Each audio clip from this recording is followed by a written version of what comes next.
마지막 때 어느 날 우리 예수님이 심판하시고 재림할 것입니다. 믿습니까? 그때는 우리가요, 예수 믿는 사람은 우리 육신까지 부활해 가지고 갑작스레 공중에 끌려 올라가서 주님을 만나고, 재림하신 주님을 만나고, 그리고 부활된 몸으로 천국에 같이 가서 영원토록 주님과 더불어 즐기며 살게 될 것입니다. 할렐루야. 이거 믿으십니까? 이거 믿으십니까? 성경의 말씀이에요. 그런데 오늘 제가 말씀하는 것은 우리 예수님이 재림을 하기 전에 꼭 나타날 두 가지 사건이 반드시 선행되어야 된다는 겁니다. 이 두 가지 사건이 나타나야 예수님이 재림한다는 거예요. 이 두 가지 사건이 나타나지 않으면 주님의 재림이 늦춰집니다. 그래서 오늘 예수님이 이런 이야기 했어요. 마태복음 24장 14절에 보면 이렇게 하기를, 이 복음이 온 세상에 전파되리니 그때야 세상 끝이 오리라. 분명히 말씀했습니다. 그래서 복음이 온 세상에 전파되어야 된다. 이 전제고, 그 다음에 또 하나는 이스라엘 백성이 회심하는 것입니다. 지금은 이스라엘 백성들이 하나님을 배척하고 있죠. 예수님을 메시아로 믿지 않죠. 그러나 그들이 회개하고 복음을 믿는 날이 온다. 그래서 이 두 가지가 꼭 해결되어야 주님이 바로 그때 심판자로 와가지고 세상을 심판합니다. 다시 말하면 하나님이 심판 무조건 하는 게 아니에요. 복음을 전파하기 위해서 온 세상이 전파해 가서 믿을 수 있는 기회를 주는 거예요. 그래서 믿으면 심판 안 받고, 믿지 않으면 심판하는 거예요. 그리고 이스라엘 사람들에게 선택된 민족이기 때문에 반드시 그들을 구원한다는 하나님의 강력한 의도를 볼 수 있습니다. 오늘 본문을 통해서 바울은 예수를 배척하고 대적한 이스라엘 백성을 회개하고 돌아오는, 그리고 회복시키는 것을 명확하게 말씀하고 있습니다. 전체 흐름이. 제가 36절까지 본문이 있는데 제가 이 본문 하나하나를 전에처럼 이렇게 강의하지 않겠습니다. 왜냐하면 제가 9장과 10장을 하면서 유대인의 이야기를 여러 번 했습니다. 유대인의 신앙에 대해서.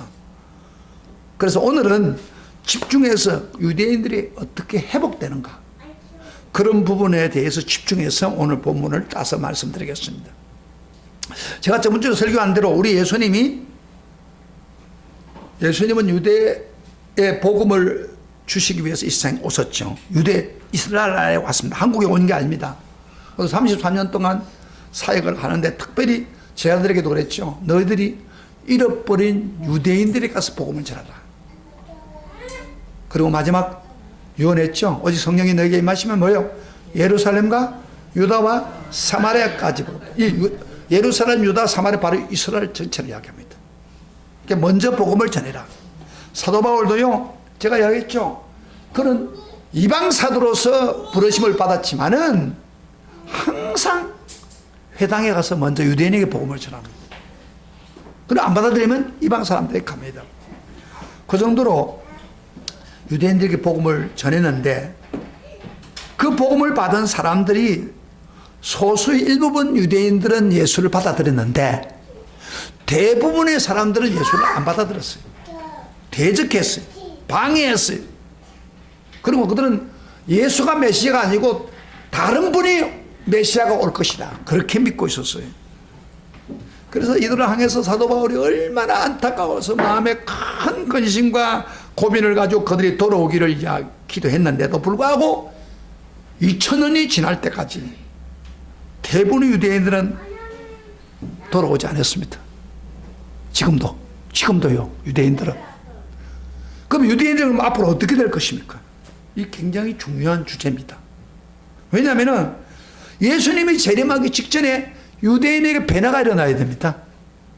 회심이 먼저 되고선 성경에는 그렇게 말하기 때문에 그렇게 되지 않으면 예수님이 재림을 할 수가 없어요. 그래서 이 사건이 너무 중요합니다. 그래서 오늘 본문에 바울은 이것을 명확하게 이야기하고 있습니다. 유대인의 미래가 어떻게 됩니까? 자, 이 문제를 해결하기 위해서 먼저 우리가 알아야 될 것은 하나님이, 미래를 아시는 하나님이 어떤 분인가를 먼저 알아야 이 문제를 풀 수 있는 키가 됩니다.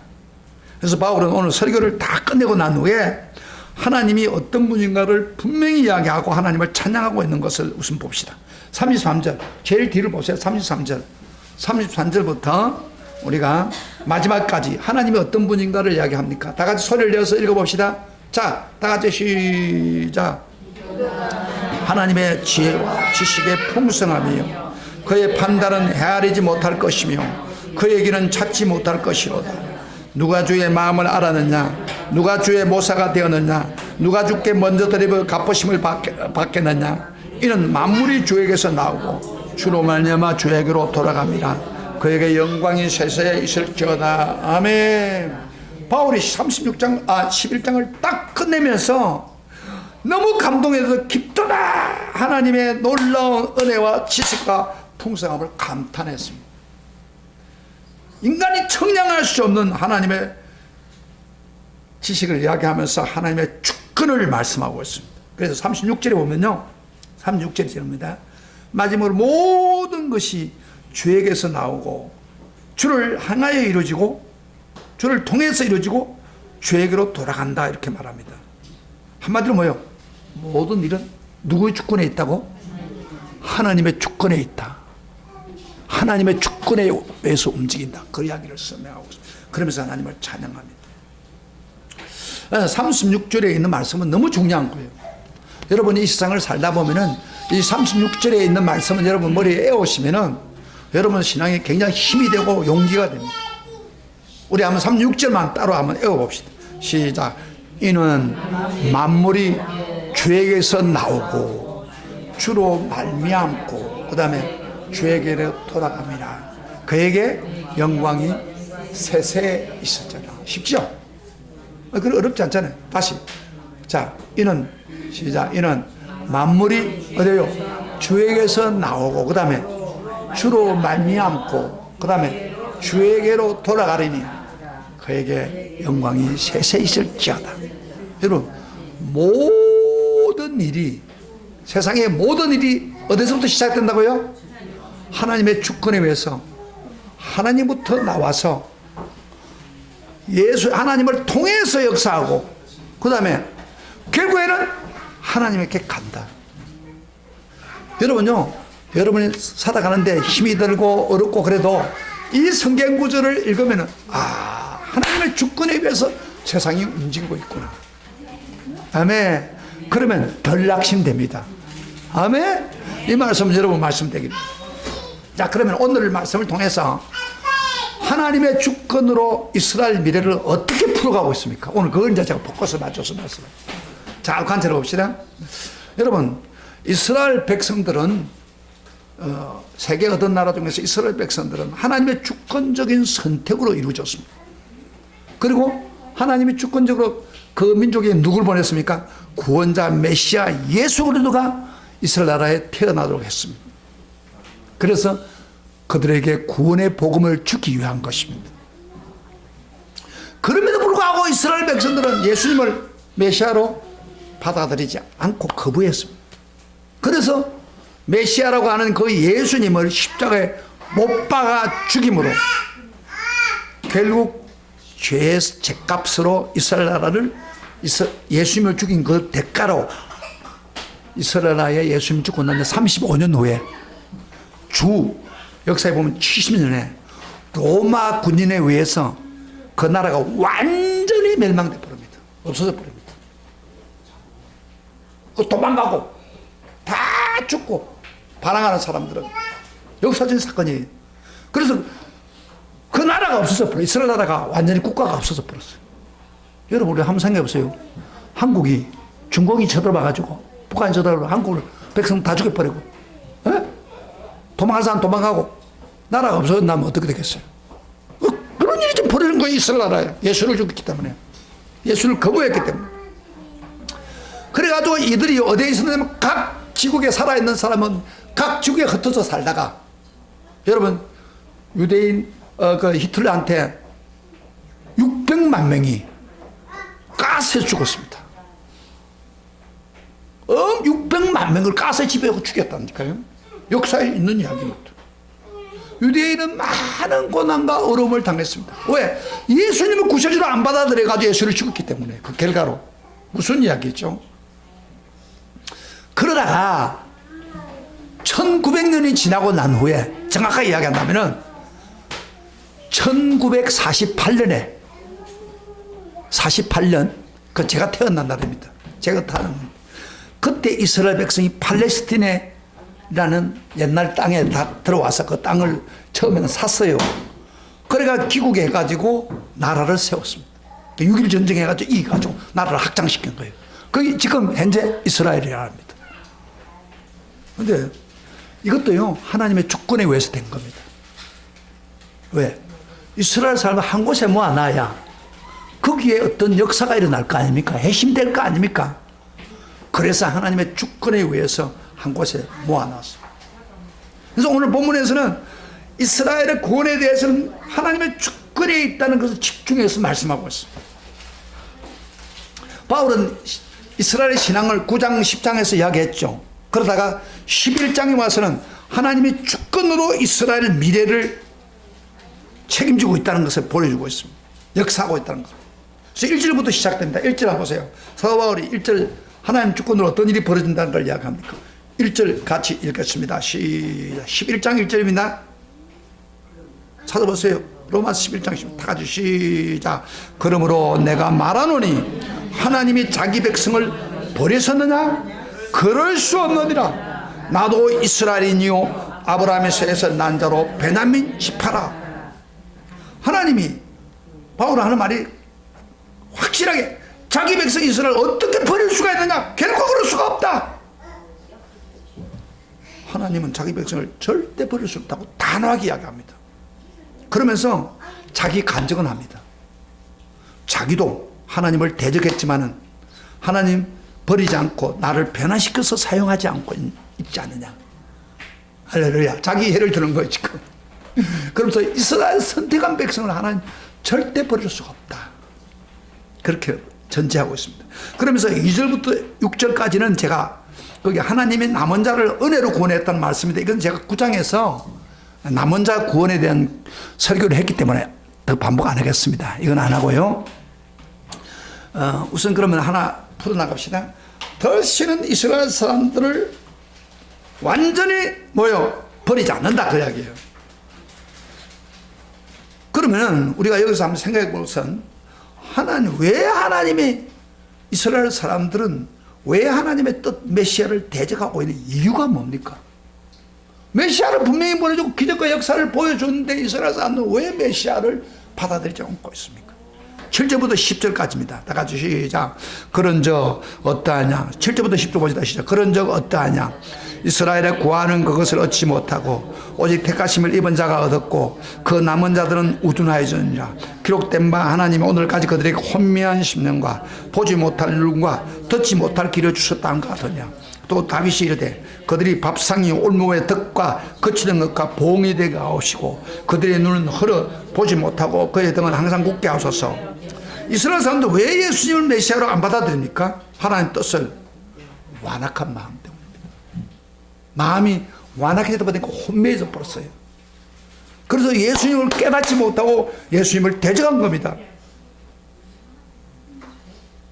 지금 보세요. 저를 보세요. 저를 보세요. 여기도 지금 그런 사람이 있어요. 교회에 와서도 어떤 분은 말씀을 듣고 아멘하고 감동을 받는데 어떤 분은 마음이 완악해 있어. 세상 걱정대로 완악되어 혼미해져 있어. 말씀을 전해도 못 들어. 깨닫지 못해. 이 사람이 문제입니다. 이스라엘 사람은 왜 메시아를 거부하고 대적합니까? 하나님의 아들을 마음이 완악한 거예요. 혼미해졌어. 마음이 완악해지면요 굳어져서 설교도 들리지 않습니다. 내가 딱 한마디 할게요. 여러분 매일 마치고 났을 때 머릿속에 설교가 가득 찹니까? 딱 정리가 됩니까? 아니면 오늘 무슨 말씀 들었지? 혼돈이 되어 있습니까? 그럼 그 사람은 마음이 완악했기 때문에 마음이 이거 아셔야 돼요. 혼미해서 진리를 깨닫지 못해 하나님 음성을 못 듣는 거예요.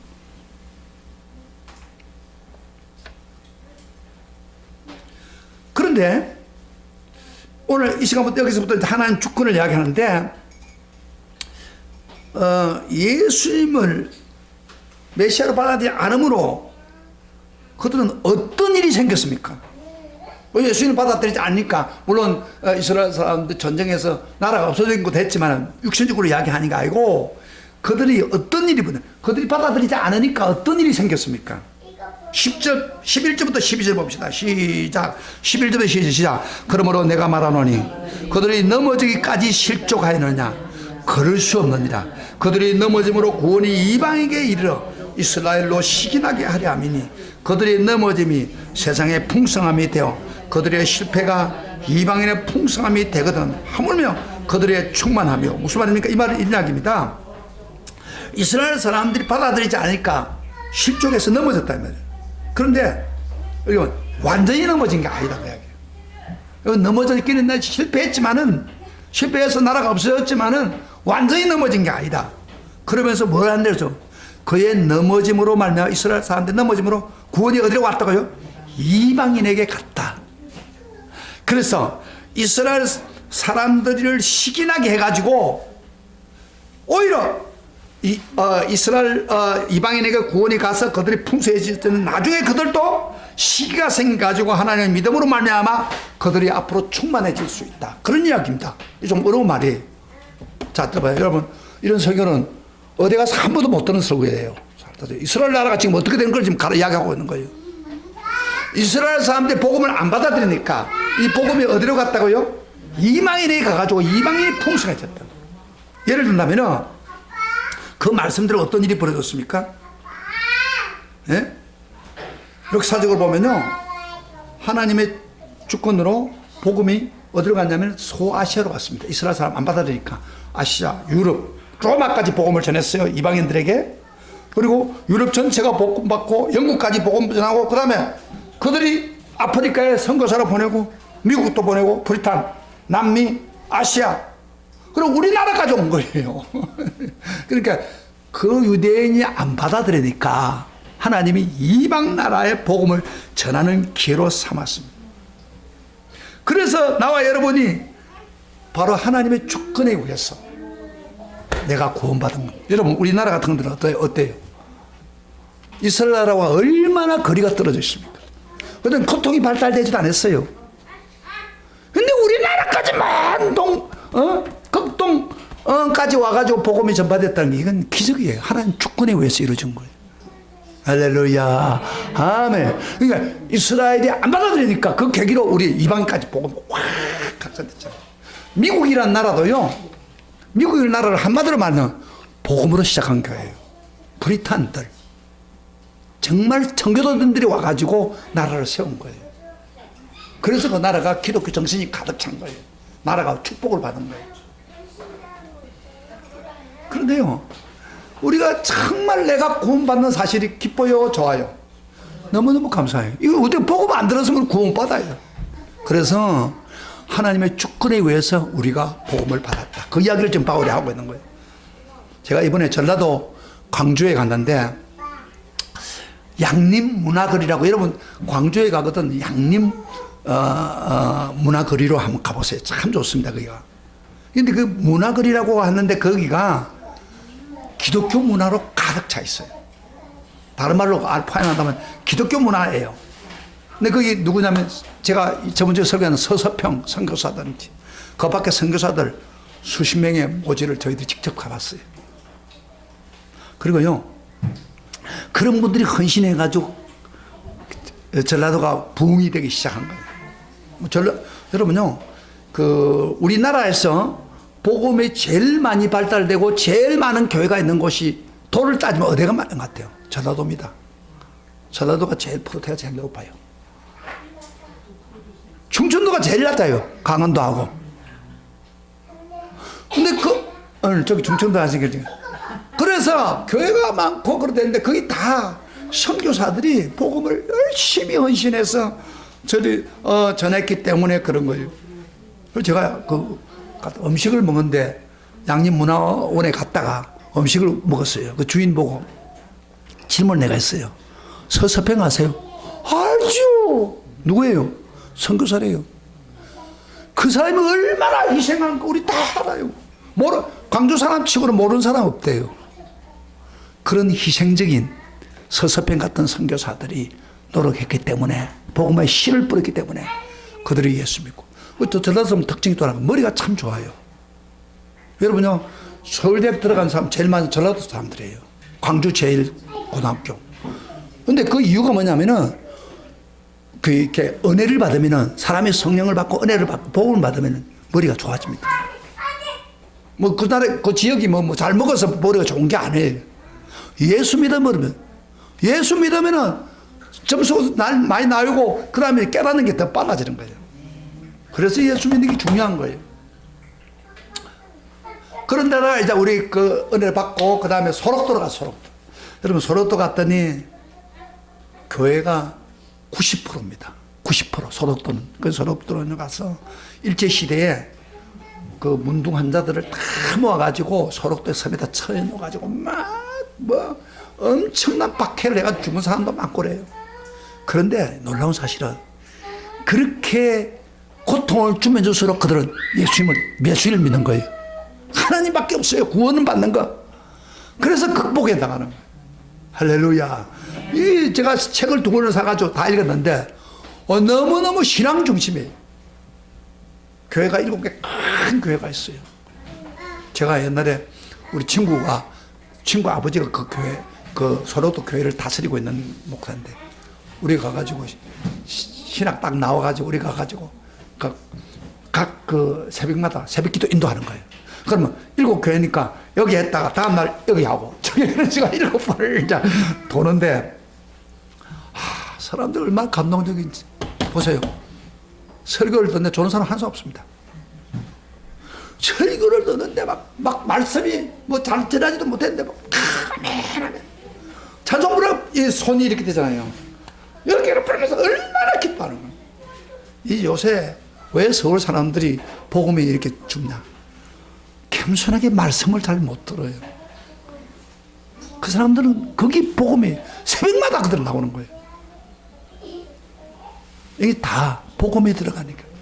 저번 주에 제가 설교 제목 기억하십니까? 뭐가 없이는 어찌 믿으리요? 전파하는 자가 없이 어떠리요? 전파하지 않고서는 절대 복음이 전파되지 않는다는 걸 기억해야 됩니다. 내 주변이 왜 예수 안 믿습니까? 내가 전파하지 않기 때문에 복음이 들어가지 않는 거예요. 자, 그럼 하나님 주권을 어떻게 한다고요? 이스라엘이 믿지 않으니까 어떻게 한다고요? 이방인으로 가게 만듭니다. 하나님의 주권이 있는 겁니다. 그 다음에 두 번째 주권에 대해서 말씀하고 있습니다. 하나님 어떻게 주권으로 역사하는지 25절부터 27절 봅시다. 25절부터 27절, 이거 굉장히 중요한 말씀인데 이 성경 구조는 너무너무 중요한 겁니다.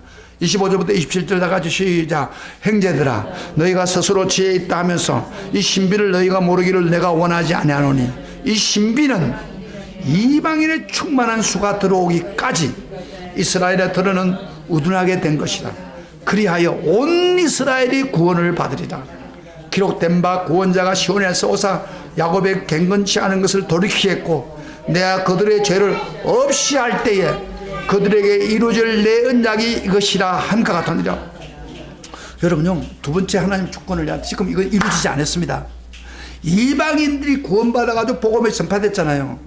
그러나 충만한 수까지 되고 이제 됐다 하는 순간, 이방인이 거의 복음에 충만한 수가 들어오고 나면 바로 그 다음 뭐예요? 하나님이 이스라엘을 구원한다.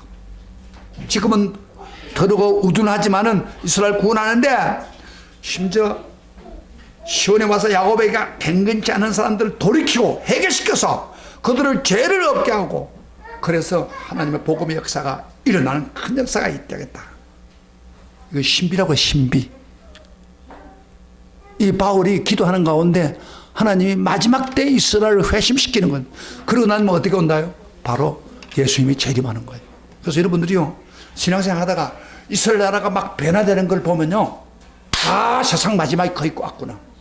복음이 세상 전파에 전파되고, 그리고 이스라엘 나라가 회복되는 걸 보면은 세상이 가까웠구나.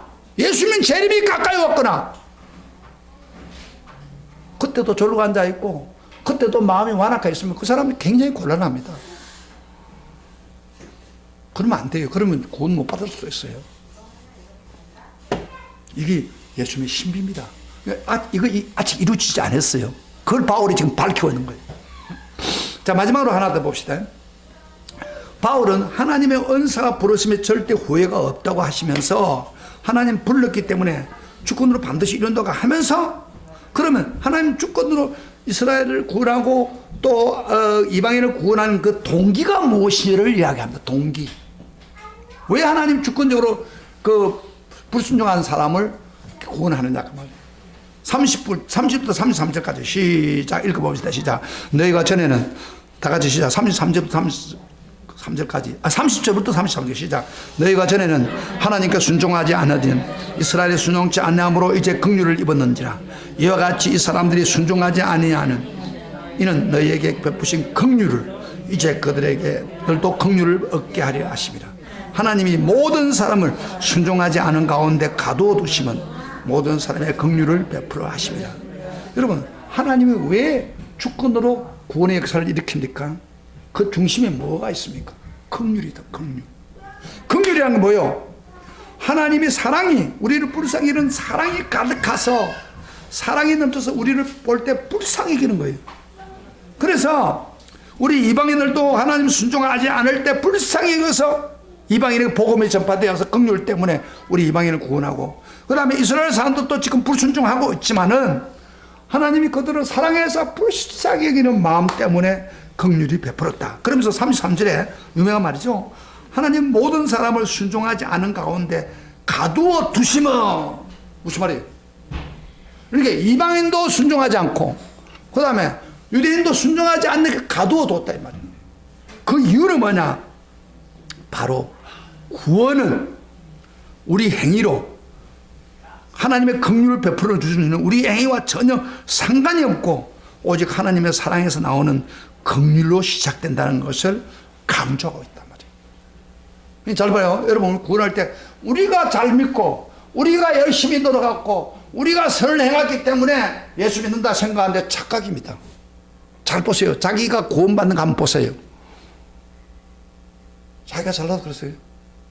자기가 무슨 선한 일을 세상 사람보다 다른 특출한 일을 해서 하나님 나 선택했어요? 절대 안 돼. 오히려 세상 사람들은 못하는 게 많아요.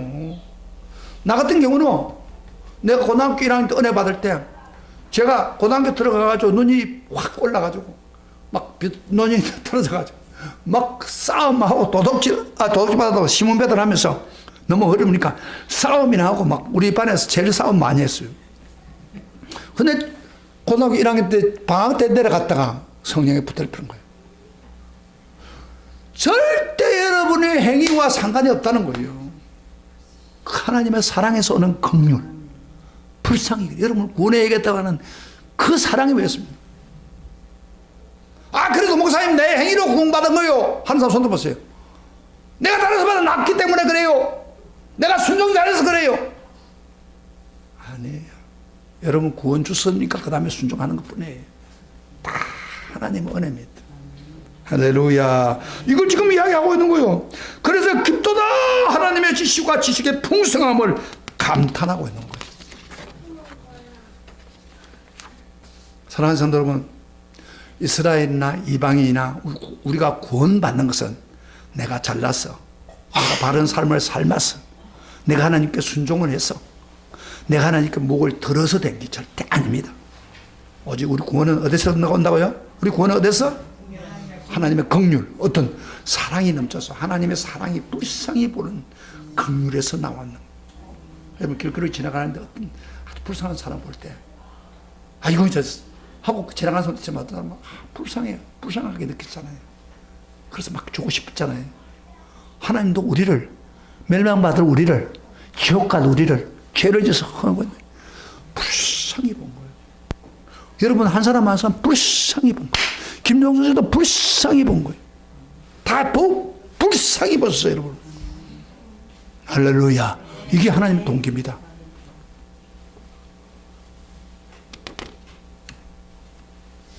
그렇기 때문에 우리는 어떻게 반응해야 됩니까? 첫째로 우리는 절대 교만하지 말아야 됩니다. 구원에 대해서 교만하지 마. 21절부터 22절 같이 봅시다. 21절부터 22절 시작. 옳도다. 그들은 믿지 아니함으로 꺾이고 너는 믿음으로 서느니라. 높은 마음을 품지 말고 그 다음에 도리어 두려워하라. 하나님이 원가지도 아끼지 아니하셨은즉 너도 아끼지 아니하시리라. 그러므로 하나님의 인자하심과 준엄하심을 보라. 넘어지는 자들에게는 준엄하심이 있으니 너희가 만일 하나님의 인자하심이 머물러 있으면 그 인자가 너에게 있으리라. 그렇지 않으면 너도 지키는 바 되리라. 유대인들이요 교만해가지고 예수님을 받아들이지 않아서 원가지 감람나무에서 원가지 꺾여버렸어요. 그래서 이방인의 복음을 때 이방인들 구원받는 사람은 접붙임을 받은 것뿐이에요. 그러면서 하는 말이 너희들도 원가지도 하나님 아끼지 않았는데 너희들도 교만하면 하나님이 원가지도 아끼지 않는데 너희들을 꺾지 않겠느냐 그런 이야기예요. 그래서 여기 재미있는 것은 너희가 만일 하나님의 인자하심에 머물러 있으면 무슨 말입니까? 하나님의 긍휼하심, 하나님의 인자는 긍휼 같은 말이에요. 하나님의 긍휼도 구원받아서 너무 감사하고 겸손하는 마음 있으면 우리는 하나님이 기뻐하지만은 그렇지 않으면 그 인자 안에 있지 않으면 그렇지 않으면 너희도 지키는 바 됩니다. 그러니까 우리 구원받은 사람은 절대 내가 잘나서 내가 뭘 했기 때문에 구원받는 생각은 하나도 하면 안 됩니다. 구원은 하나님의 은혜입니다. 그래서 겸손해야 돼요. 항상 겸손. 내가 잘나서 그런 거예요. 여러분 하나님이 주신 구원에 대해서 감사하고 있습니까? 한때 하나님께 감사하실지도 모릅니다. 그러나 지금 감사를 혹시 잊고 내가 잘해서 구원받은 것처럼 교만하고 있지 않습니까? 내가 받은 구원에 항상 매일 감사하고 겸손하게 하나님께 두려워하고 있습니까? 이렇지 않으면 당신 구원도 문제가 생길 수 있습니다. 그래서 교만해서는 안 됩니다. 절대. 하나님이 나에게 주셨는데 내가 무슨 교만할 게 있습니까? 은혜로 주었다고 하잖아요. 구원은. 잡아요. 은혜로 줬는데 은혜로 공짜로 주었는데 내가 뭐 더 어떻게 할 수 있어? 감사할 수 있어. 교만할 수 없습니다. 그 다음에 하나 더. 두 번째로 해야 되는 교만하지 않을 바에는 하나님께 항상 감사와 찬양을 드립니다. 바울처럼 너무 구원의 감격이 더 깊도다. 하나님의 지혜와 지식의 풍성함이요 그에게 영광이 세세보다. 이게 정상적인 반응입니다. 그래서 우리가 구원받는 사람은 항상 감사하는 감격이 있습니다. 여러분 구원의 감격이 있습니까? 아무것도 내게 주어지지 않지만 구원을 감사합니까? 뭘 주면은 감사할 수 있죠. 그러나 여러분 다른 거 안 하면 안 줘도 구원만 해도 감사합니까? 그 감사를 다음 주에 표현하세요. 구원. 그래서 이런 찬송가가 있죠. 우리가 그 존 누턴이라는 사람이 작사한 건데 그는 노예상이었죠. 사람을 죽이고 노예상으로 나쁜 죄를 많이 짓다가 배가 파선할 직전에 하나님 매달리면서 살려달라고 할 때 하나님이 살려줬습니다. 그래서 그가 예수 믿고 구원받아가지고 이런 노래 부르죠. 나 같은 죄인 살리신 그 은혜냐. 이건요 구원받은 사람이 하는 감사하는 똑같은 동일한 마음으로 우리가 한번 불러봅시다. 우리 같이 한번 불러봅시다. 주님, 나 같은 사람 죄인인데도 하나님의 긍휼하심 때문에 내가 구원받았습니다. 주님, 그렇습니다. 여러분 감격하고 감사를 표현하시고 찬송을 부르면서 감사를 표현하셨습니다. 찬송은 부르지 마세요. 가슴에서 우러나는 부르세요. 같은 죄인 살리시 주어 내놓나와 이뤘던 생명 찾아 광명을 복음에 대한 광명을 얻었습니다. 큰 죄악에서 큰 죄악에 건지시 주어 내 고마움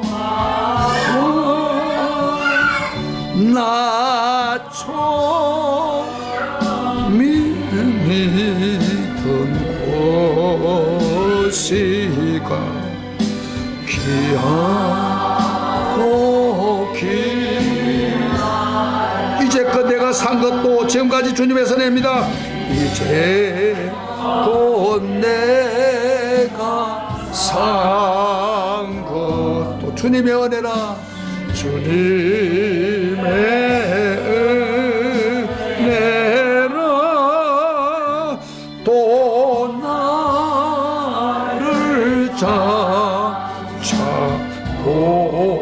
본향에 인도해 줄 것입니다. 인도해 주시리. 거기서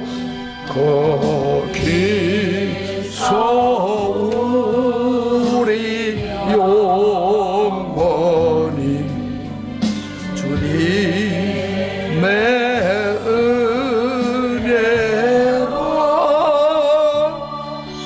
배처럼 밝게 살면서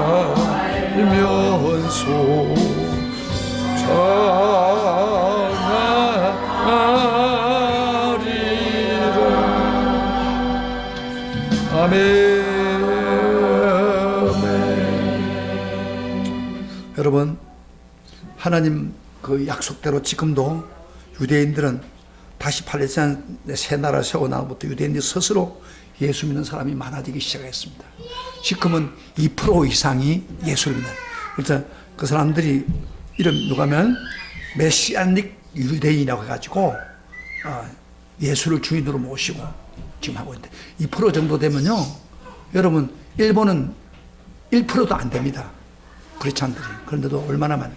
그리고 지금 계속해서 놀라운 변화가 일어나고 아마 예수님 말씀대로 그들이 한순간에 완전히 바꿔져서 변화될 것입니다. 이거 하나님의 주권입니다. 사랑하시는 성도 여러분, 이렇게 이루어질 때 우리 주님이 바로 그 즉시에 재림하고 세상을 심판할 것입니다. 심판하는데 끝까지 예수를 믿고 겸손하게 하나님이 인자 안에 계속 머물면 감사하는 사람, 찬양하는 사람에게 부활의 놀라운 축복을 줄 것입니다. 그러나 교만하고 하나님을 감사하고 찬양하지 않은 사람은 그게 죄할지도 모릅니다.